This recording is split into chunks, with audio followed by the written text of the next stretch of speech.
Assalamu alaikum and welcome to the another episode of reaction videos. As usual, we have our three guests in our studios today, and we will be showing them three short clips that have been circulating on social media and that portrays the actual and the real news of Pakistan, what's happening in Pakistan, and the news that you won't find on the mainstream media.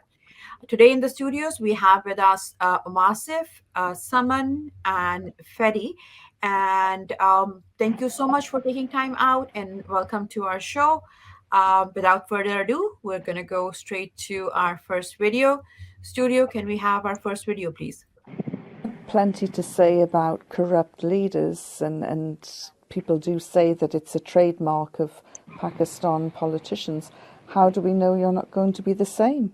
There are no guarantees. No one can sort of sign a piece of paper and saying, I'll be very straight. But the basic thing is I never needed to go into politics. I mean, life for me is much easier outside politics. I don't really have to do anything in life because of whatever I've achieved before, that I can live a very comfortable life. That's number one. Number two, if I have wanted to get into power for the sake of power, then for 20 years I've been given offers to join various governments. And in 2002, I was actually offered the Prime Minister of Pakistan. So really, if I had to, if my motives were to get into power for the sake of power and for self-interest, then those doors were always open to me, given my position in my country. I do believe that the time has now come for the battle for Pakistan. We are rapidly reaching a place where we could reach the point of no return. So people like us who want to live and die in Pakistan, I can't think of living anywhere else. We have no option but to fight for our country. Another trademark of Pakistan's political leaders, they have a short life expectancy.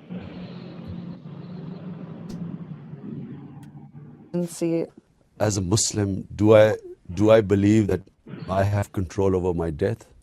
As if I can, avoid death by taking on some other profession. It's my belief system that when the time comes to go, then, something will become an excuse, whether it's cancer or a bullet, it doesn't matter. So really, I have no fear of dying. Imran Khan, thank you very much. That was our first clip, and now we'll go to Saman. And what do you say about the clip that you've seen? Thank you, Mavish. I have the first thing that I caught was I was offered prime ministership, which he did not take, and that has been the main issue with in Pakistani politics. You are offered seats and then the seats are taken away. The whole sham of democracy is exposed in that one phrase that he said, or that one sentence that he said, I was offered the prime ministership. And then that speaks of Imran Khan himself, his values, and what he sees for Pakistan. He refused that, and which shows what he's been saying all along, that he was never here for money or for power, and we're seeing that right now as well. He could have taken a deal. He could have left the country like so many other people did. But for him, his main thing is his faith, his iman, and the power of his convictions. He's a man who stands by his convictions, he stands with his beliefs. And that's what I have seen with him for the past 27 years since he's entered politics. I have been following him since 2014, 2013, and I haven't seen a change in his stance. And that is what I support. So that's exactly what I saw in that clip as well. Thank you so much, Saman. And that's exactly how it is, that what he said 27 years ago, he's still standing by to what he said back then. Fedi. As a non-Muslim and being from Colombia, South America, seeing a man in politics who is so passionate about his people and the mission that he has to accomplish for people and country is fascinating.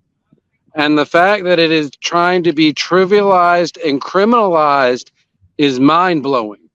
It is very, very similar to a political climate that we have in Colombia, where we have a problem with terrorism and narco trafficking trying to influence the country, but not having political leaders with such strong conviction and character who refuse to bow to the terrorism, who refuse to deal with the cartels. And having a man like Mr. Khan is essential to the vitality of one's country. Beautifully put, Fedi. I couldn't agree with you more. In certain countries, who struggle for their survival and their, improvement and their, betterment, politics has always been the game for corrupts. So we have lived with a culture of complaining about that corruption, but then out comes a man who takes a stand for it, and he's been fighting for it for the past 27 years, and the mafia are trying to survive at this point by suppressing him and his supporters. So that's summing up what's been happening in Pakistan. Exactly. So that was beautifully summed up. We'll go to Wasif next. Khan Saab, as he said in his many speeches, that I was born free. When I was born free. I refused to be a slave. I refused to be dictated by anybody and everybody. So what he doesn't need to be in power to his, like he said in his video, I was offered the PMship in 2002, but I refused to be dictated. I'm a free person. So what he's trying to change the mindset, not just for himself, for the people of Pakistan, to make their lives better. That's his prerogative. That's his only mission, for them to know the difference between right and wrong, for them to make the choice which is right and which is wrong. Thank you so much, Wasif. So beautifully summed up by all three of you, and taking from what you have said, I absolutely agree with the part that someone said that what he said 27 years back, he stepped into politics for his people. That was his main mission. His mission was not being in power. His mission was not making money, because he was already, his mission was not being famous, because he was already enjoying those. He saw his country, his people struggling, and then he became the first man to take a step for the betterment for the betterment of that struggling country. And now he's dealing with the entire corrupt mafia. So we'll go to our next video. Studios, can we have our next video, please? अगर मैं हुकूमत में होऊंगा, मेरा काम है पाकिस्तानियों की जान और माल की हिफाजत करना। पहले तो मैं समझता हूं कि ओबामा को मैं उसे कन्विंस करूंगा कि हम ड्रोन अटैक्स ना आपके फायदे में ना हमारे फायदे में, और हम नहीं करने देंगे। पहले तो वो रुक जाएंगे, नहीं तो फिर यूएन में जाऊंगा। तो ये बिल्कुल सारे ह्यूमैनिटेरियन लॉज की वायलेशन है, ये सारी सॉवरेनिटी की लॉज की वायलेशन है, इजाजत नहीं देंगे। और उसके बाद फिर पीएफ को ऑर्डर देंगे कि गिराओ। You will engage in a war with a superpower. War कैसे है? अपने मुल्क में अपने शहरियों की जान बचाना वॉर कैसे हो गई? 2008 और 2018 के दरमियान में 400 ड्रोन अटैक हुए पाकिस्तान के ऊपर। आप बताएं, जब से इमरान खान वजीर आजम बने कोई ड्रोन अटैक हुआ है? नहीं हुआ। और मैं आज अब सबके सामने कहता हूं कि कभी किसी ने कोशिश की ड्रोन अटैक करने की? मैं पाकिस्तान की एयरफोर्स को कहूंगा कि वो ड्रोन को नीचे गिरा दे। अगर आपका ख्याल है कि मैं अगर प्राइम मिनिस्टर बनूं और मैं ये कहूं अच्छा जी मैं इनको ड्रोन मारूंगी तो जंग हो जाएगी, ये मैं डिजर्व नहीं करता प्राइम मिनिस्टर बनने का। अगर मैं इतना बुज़दिल हूं, मैं आपको यकीन दिलाता हूं, जिस दिन पाकिस्तान की डेमोक्रेटिक इलेक्टेड पब्लिक मैंडेट वाली गवर्नमेंट ने कह दिया कि हम आपको इजाजत नहीं देते, वो नहीं करेंगे। कार्ल लेवन ने ओपन सेनेट की हेयरिंग कमेटी में पूछा एडमिरल मलिक से कि अगर पाकिस्तानी गवर्नमेंट मजम्मत कर रही है और नहीं चाहती, अब क्यों ड्रोन अटैक्स कर रहे हैं? मलन ने ओपन हेयरिंग में प्रेस बैठी हुई है, उसने कहा पाकिस्तानी गवर्नमेंट ने हमें इजाजत दी हुई है। उसने आगे से क्या कहा? उसने कहा पाकिस्तानी गवर्नमेंट क्यों इतनी दौड़ ली है, क्यों नहीं सच बोलती अपने लोगों से? तो ये सारा जो ड्रामा हो रहा है ये इनकी इजाजत से हो रहा है, क्योंकि वही तो लेके आए हैं इनको। मैं आपको गारंटी करता हूं जिस वक्त हमने उनको कहा, मैं 100% आपको कहता हूं कि वो नहीं करेंगे ड्रोन अटैक। अमन में उनके साथ दोस्ती, जंग में उनके साथ बिल्कुल हमारा कोई साथ नहीं होगा। हम कोई किसी से दुश्मनी नहीं चाहते, हम सबसे दोस्ती चाहते हैं। हमारी रूस से भी दोस्ती है, हमारी अमेरिका से भी दोस्ती है, हमारी चाइना से भी दोस्ती है, यूरोप से भी है। हम किसी कैंप में नहीं हैं। You would have to give over territory in Pakistan to the Taliban. Absolutely not.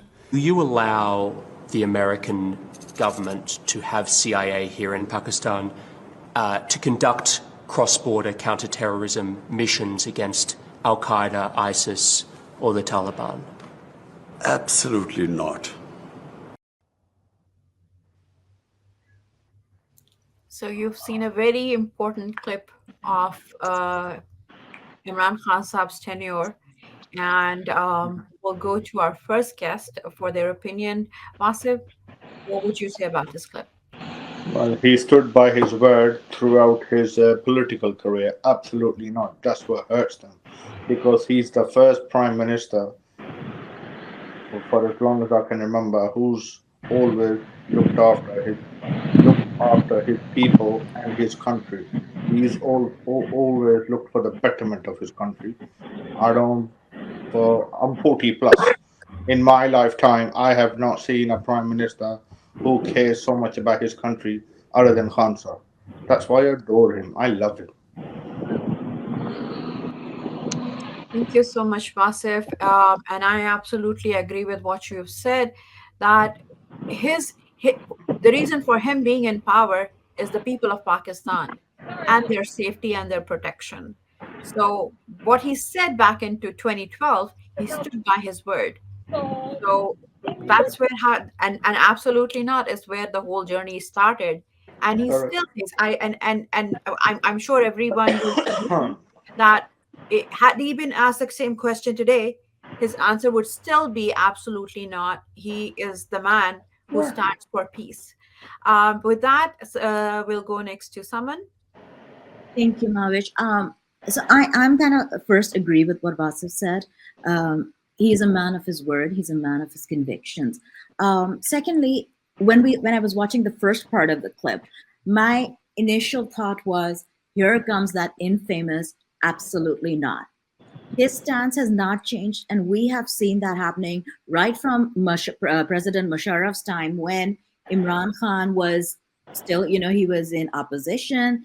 He was actually even put in jail for that, because he did not believe that the government should be, playing both sides of the field. Our people were dying. Our people are the former tribal areas, the former Fatah which is now under KP. They saw some extreme devastation. And what is a government if a government cannot protect its own citizens' rights, its own citizens' well-being, its own citizens' lives? And that is what Imran Khan's, his thing was right from the beginning until like now. He's never said that he wants to be in a fight with the country or he disagrees with the country. His whole thing is, my people come first. I want to be friends with everybody when it comes to peace. But when it comes to wars, I do not want to be a part of a quad or a part of a bloc.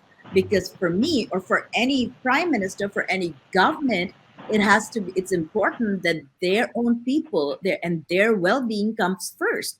And that is exactly what he's saying, and which is why the people want to elect him in. That is what any government representative should do.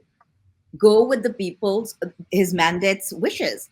Nobody in Pakistan wants to see those drone strikes. Nobody wants all those hundreds and thousands of civilians dead, because this is not our war. Why should we pay the price for it? And that is exactly what he's been saying all along, be it 2012, 2022, or even before that.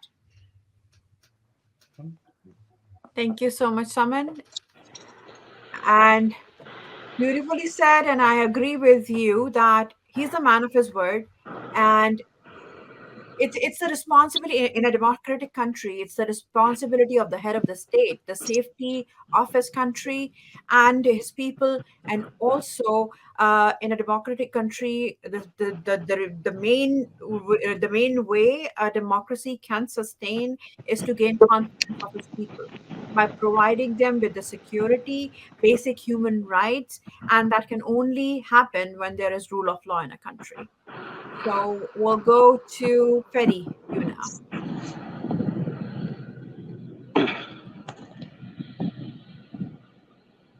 For me, I had no idea that Pakistan, the government, would use drone strikes against its own people. It's incomprehensible to me. That is something that the Americans would do. That is not anything that I would ever expect to hear. To me, that's an international crisis. That is, I can't even begin to imagine if the Colombian government did that to our people.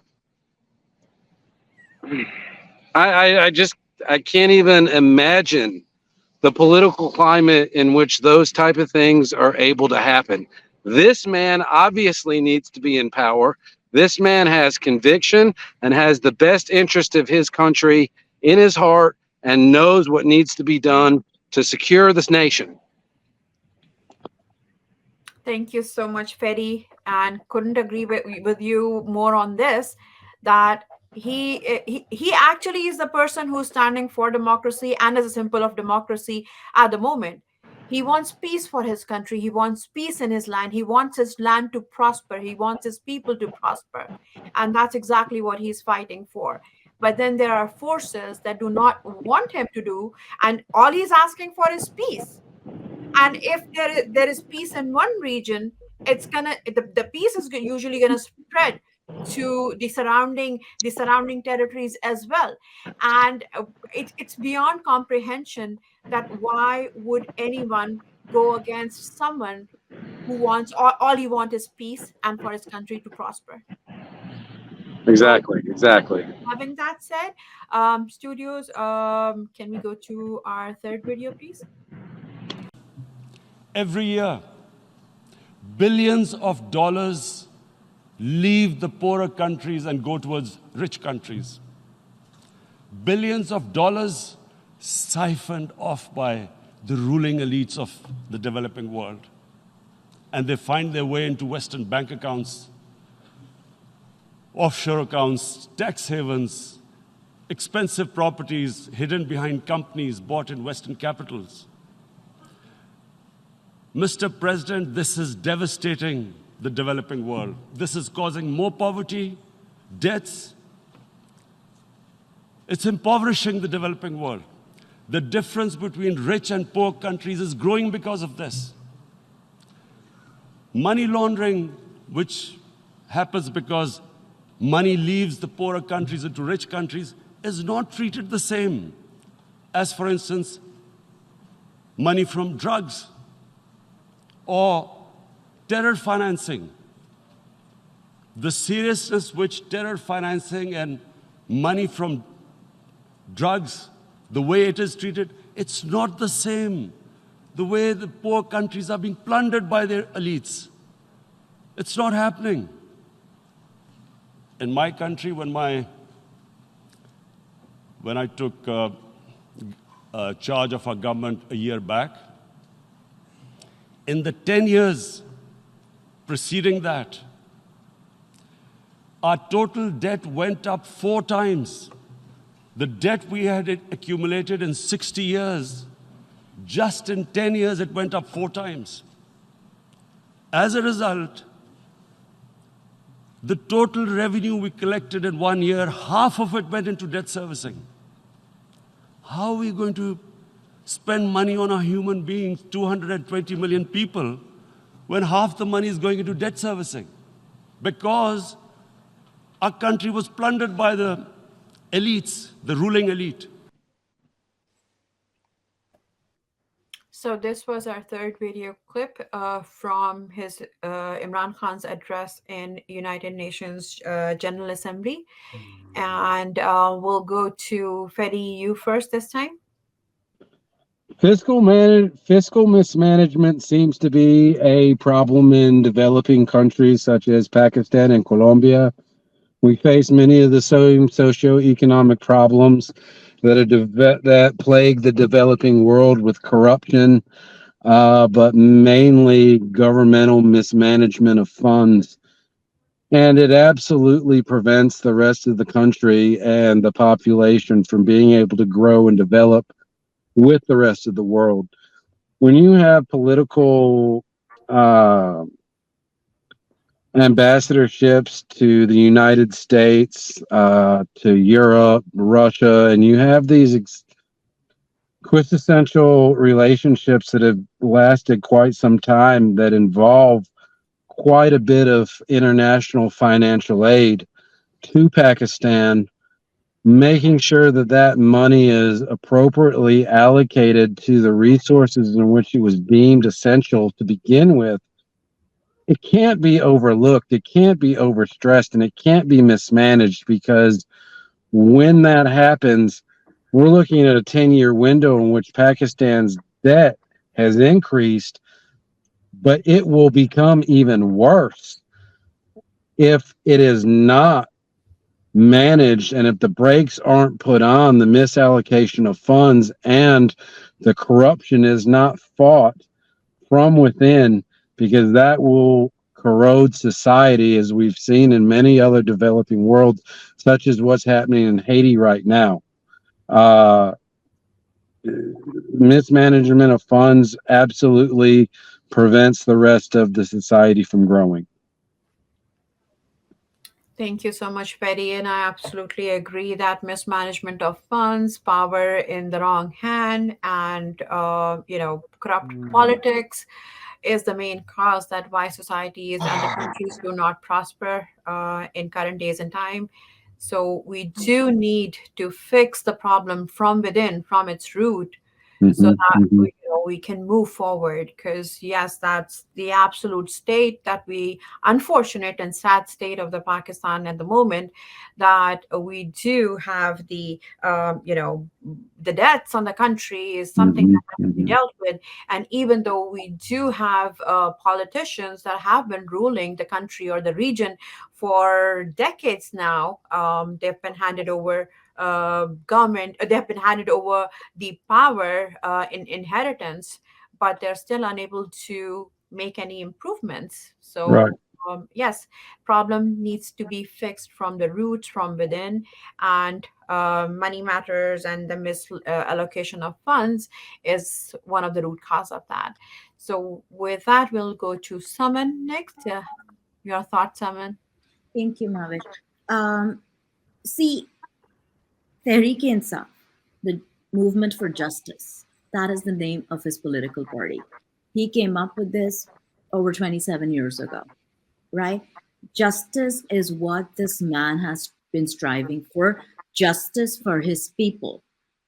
This is what he's been fighting for. He has been saying that the rich are becoming richer, the poor are becoming poorer, whether it's like on a micro level, on the country level, or it's on a more macro level, because as Fede said as well, that's what's happening with almost all third world countries at this point, that our rulers are corrupt.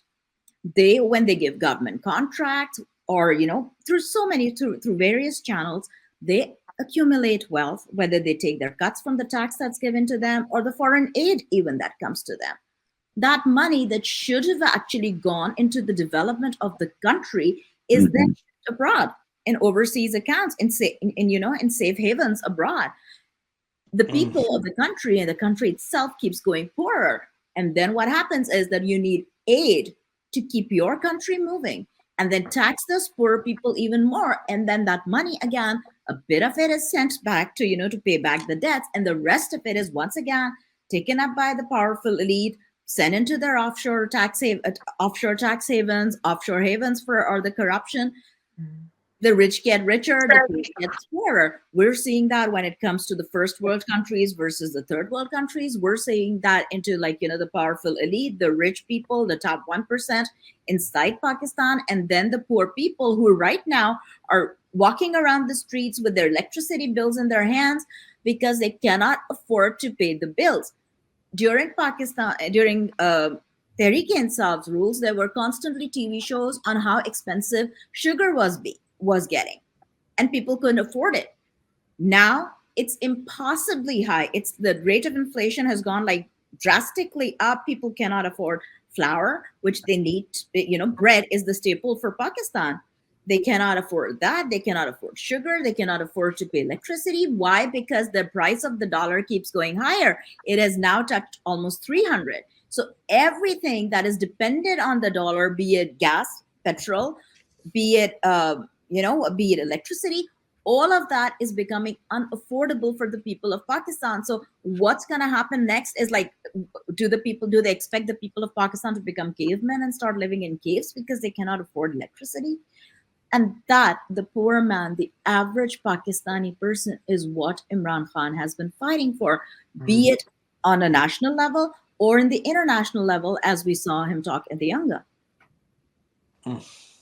Absolutely, absolutely, Saman. That's exactly what's been happening in Pakistan, and that's exactly sad state of affairs that due to inflation, people have now they're even they're, it's been in the news that people have started committing suicide because they cannot afford to provide for their families.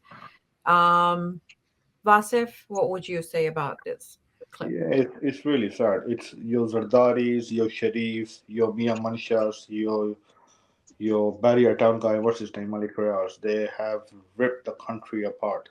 They've only cared about themselves. Not a single one of them have any empathy for the people of Pakistan. Like someone just said, that 182 rupees per kilo for sugar is just ridiculous. Like, how is a poor man supposed to survive? How are you supposed to make ends meet? How long is this gonna go on for? There's only so much a common man can take. Like, there are suicide reports. We only get to see only bits of it on social media, but we don't have an actual figure. So something's gotta give. This is what Khan Saab is fighting for. Fred said that developing countries, there are corruption everywhere, but the difference between Pakistan and those third world countries is that the judicial system doesn't exist in Pakistan. India is a third world country too, but their judicial system is so strong. That's why they've become such a strong country. Pakistan needs to start all over again, and it needs to happen quick, as soon as possible. Thank you so much, Vasif. And that's a very good point that you have brought forward, that both of the countries, Pakistan and India, they got independence at the same time. And there's a huge difference between the strength of the currency and the rule of law. Um, Thank you so much for joining us today and your feedback and all these. And thank you so much, studios, for putting these three clips together, because these three clips not only sums up the journey of Imran Khan Saab's political career, but what has been it's the actual depiction of what's been going on in Pakistan and what is the root cause of the problems that Pakistan is facing as a third world country at the moment. There is no rule of law. Corruption needs to be fixed from its roots. The provision of basic necessities for its people in a democratic country is to be provided by the government, and the in a democratic country, governments can only sustain if the leader or the ruler can gain the confidence of its people. And that's what Imran Khan has done. He's been fair to his people. He's been open about things. He's been open about his views about his people and how his country can prosper with the peace in the land, and not getting indulged into unnecessary wars and drone attack, so that his people, with the provision of basic necessities, can put their can give their 100% of their energy. Pakistan is a land of brain. Pakistan is a land of a huge potential, and Pakistan is the region that is blessed by God as well, because the land is fertile, the land is loaded with so much of the natural resources. We need to work on those rather than indulging into war and, disrupting peace in that region. We want to focus on ourselves, and that's all what Pakistan demands. That's all what Khasab is standing for.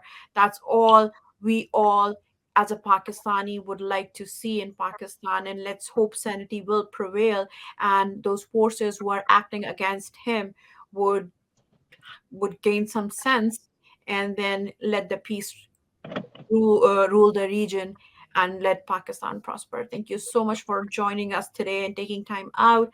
And as for our viewers, if you would like to be a part of our show, please comment under this video, and we would love to have you and would love to hear from you in one of our upcoming episodes. Thank you so much, and Pakistan Zindabad.